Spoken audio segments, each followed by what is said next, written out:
You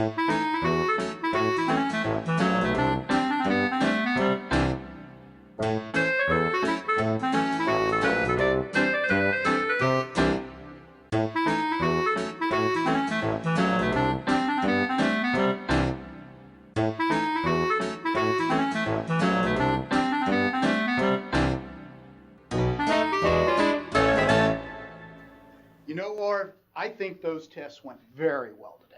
Oh, I have to agree with you. You know, that new engine's providing just the amount of thrust we had calculated to overcome the weight of our new aircraft.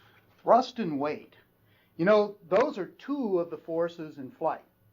Any motion through the air is the result of forces. And Orville and I had to take into account all four forces in flight in order to build our airplane. Let's talk about those four forces. That's a good idea. Okay. Let's start with the easiest force to understand. That's weight. Everything on Earth has weight because of gravitational attraction. This includes aircraft. They're always being pulled down towards the center of the Earth. That's right, Orv. And to overcome weight, all aircraft have to produce lift. Lift is a force that counteracts weight, and it's generated by the forward motion of the aircraft through the air, creating an aerodynamic force.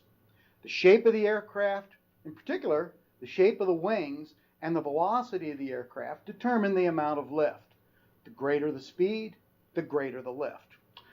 But unfortunately, there's another aerodynamic force involved, and that's drag.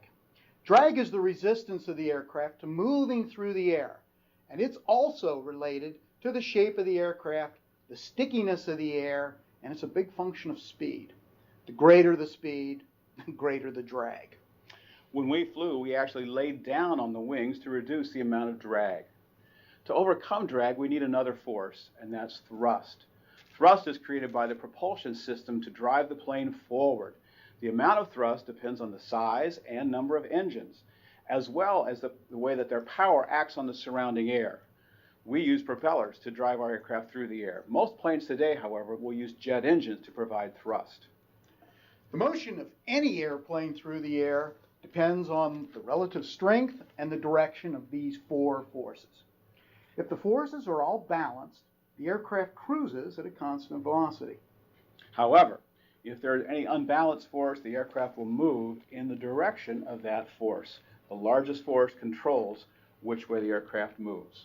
Yeah, that sounds pretty good. But let's go try it. Okay. I've got an idea. Oh, do you? Tell me. Yeah, I think if we couple up this